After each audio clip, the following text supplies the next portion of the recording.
Okay, we'll have Coach make an opening remark, and then we'll go ahead and take questions from the group.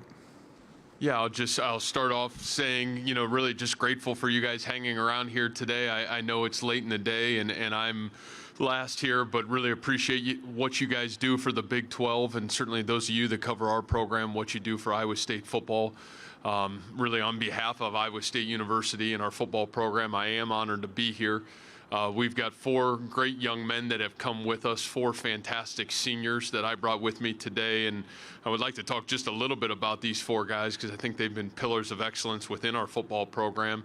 2 of them on defense. First is senior defensive tackle J.R. Singleton, who is a 5th-year senior in our football program and has really just been a phenomenal young man that's had great success within our program, a great senior starter for us.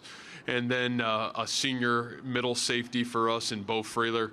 Bo's a young man that was a junior captain a year ago, and what I would deem as one of the young men that has given our football program and certainly our defense a warrior spirit in terms of how he goes about his business and certainly what he stood for. And then on the offensive side of the football, we're really grateful to have 2 great receivers, 2 senior receivers here that are representing our program.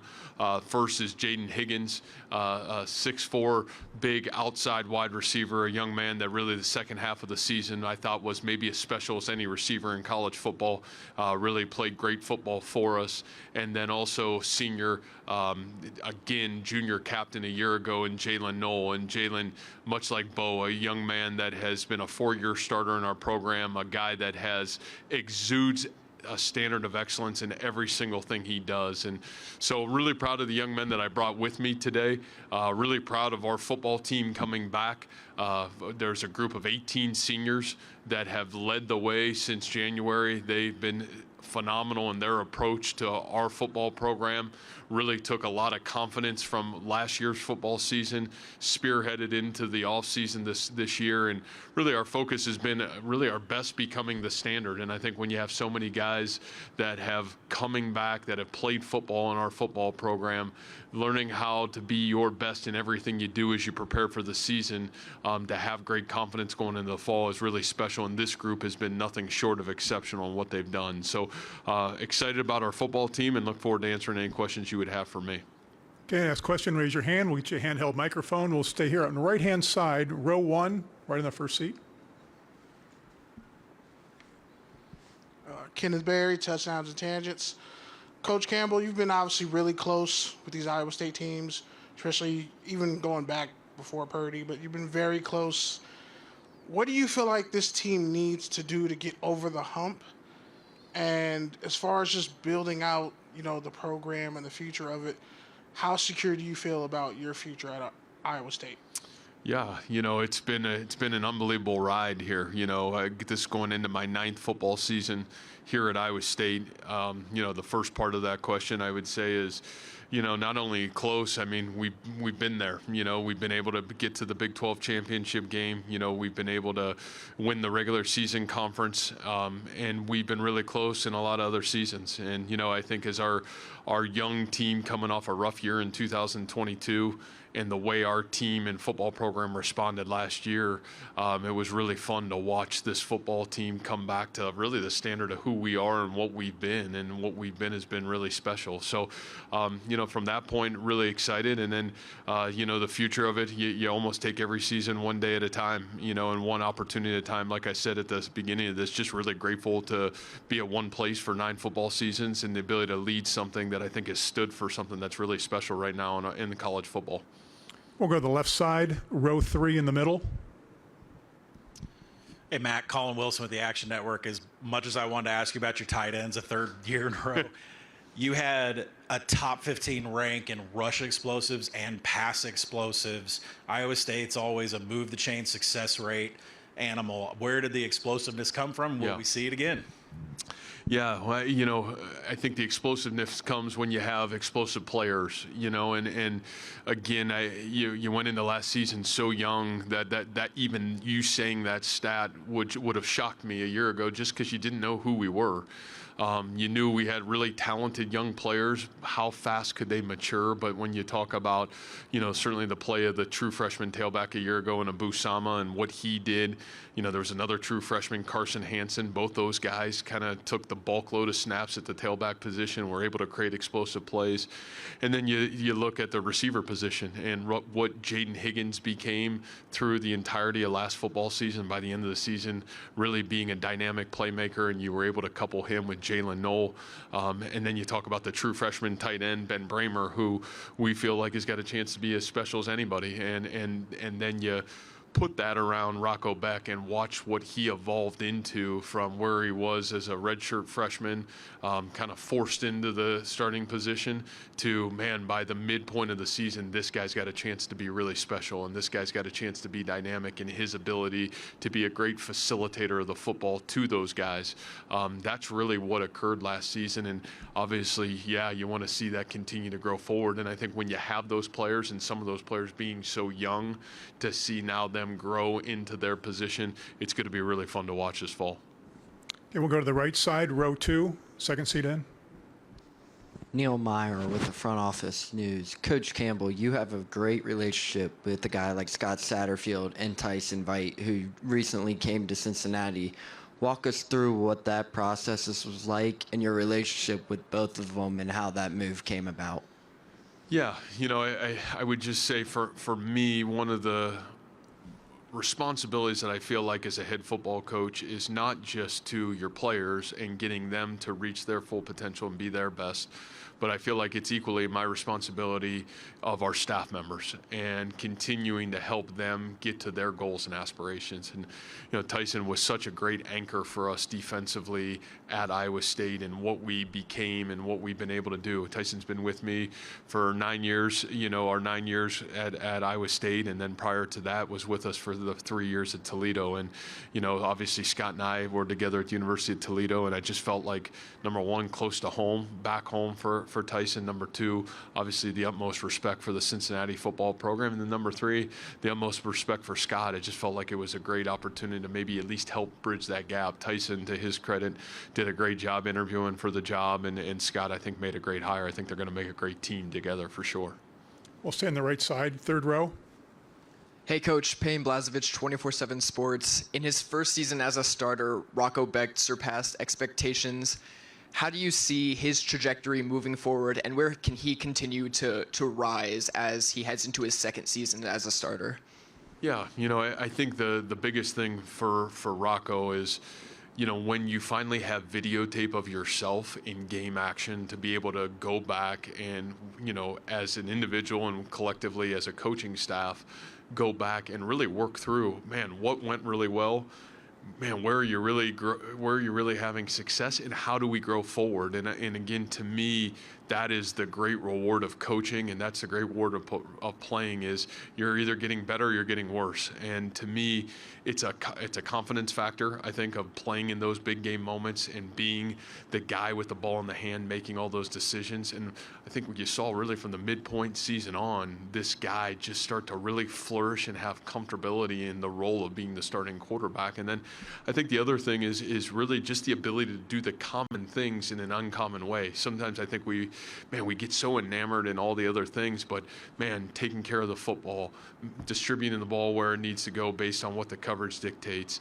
man, in those critical moments, can you be flawless in execution? I think some of those things are what you hope is the next step for Rocco, from going from a redshirt freshman to going into a redshirt sophomore season. We'll go far back side, or far right side over here, in the middle, far back. Coach Campbell, Alex Blackburn, College Football Dogs.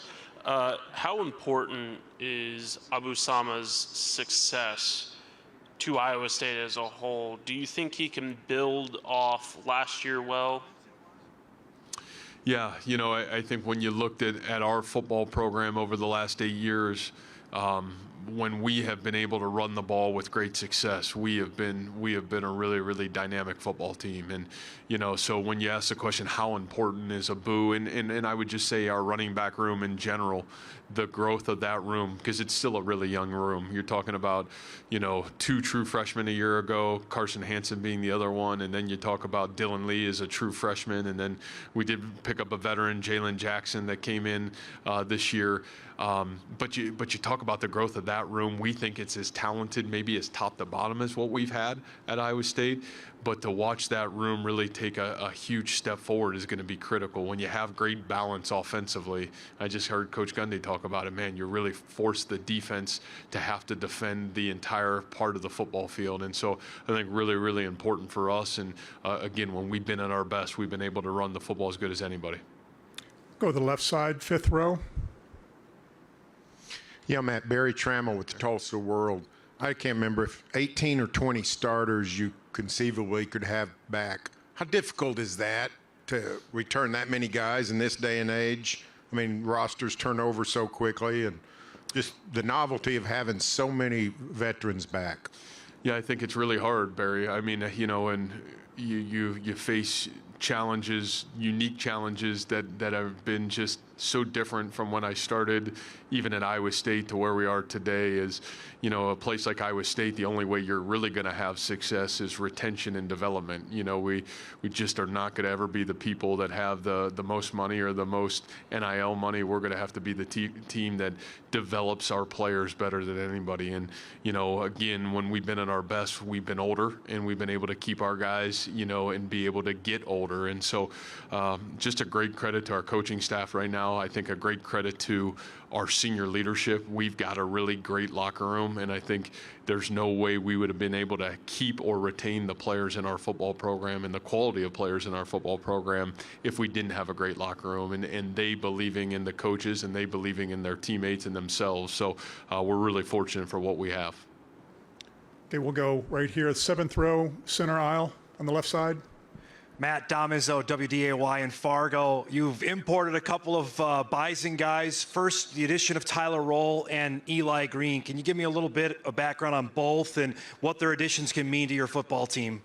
Yeah, and I'll jump 1 year back. We were fortunate to bring Noah Polley, who was your wide receiver coach, the season before. And, my history being Mount Union and certainly our lineage of success and having so much respect for the North Dakota State football program over the years, it was a great starting point when we had some job openings to start there. And, Noah really came in and did an exceptional job. I think if you look at our receiver room from where we were when he came in to where we are today, man, we're really special, and a lot of credit to Noah Polley and what he's done in terms of the development.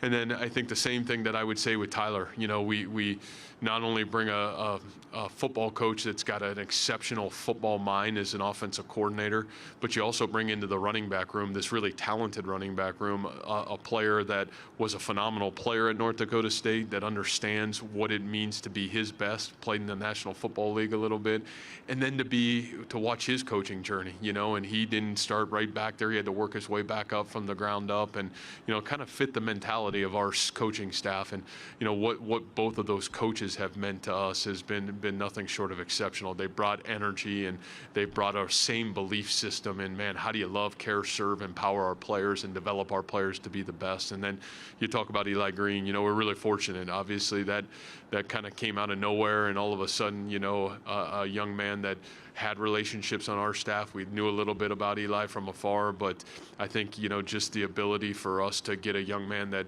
again, has played winning championship level football, a guy that's certainly his role in success within that Bison program was having tremendous success in his work ethic. It's been a great addition to our football program, so we are really grateful for all 3 of those guys. Okay, we'll go on the right side, 3rd row, 2nd seat in. Hi, Coach. Alec Bussey, 24/7. You spoke really highly of Bo Frailer in the past, calling him an anchor of your defense, of your program. You call him a warrior for your defense today. I just wanted to ask you, where does he get those character traits, and why are those so valuable for your defense? Yeah, I think what we ask that middle safety position to do in our defense is really unique. And I think there's people that have tried to replicate our defense at times and maybe have struggled because that position, in my opinion, is the key to success. And what we ask Bo to do, man, fit the run like a true linebacker and yet have the speed and the skill to cover in the secondary. That's such a unique skill and trait. And, I think the thing that's been really rewarding to watch Bo, Bo came in here and started his career running down as like the L5 on our kickoff, which is not the easiest place to play. That's physical football, and a guy that led our team in special teams tackles as a true freshman, and really by the midpoint of the season had earned the right to be on the field on defense. And how Bo goes to work every day, what his work ethic in the weight room, what his commitment to being, man, an authentic leader to his teammates. I think if you'd ask all of our teammates, like the guy that's there for all of our kids, the guy that's willing to help others and willing to servant lead our football program, they'd come back and they'd talk about Bo. And he's not only a guy that leads by example, but he's a guy that is an unbelievable servant leader and is willing to pull others with him. And to me, I've always defined excellence and greatness by your ability to bring others up with you, and nobody has done it as great in our football program as what Bo has done for us. All right, that'll do it. Coach, thank you for your time. Okay, thank you.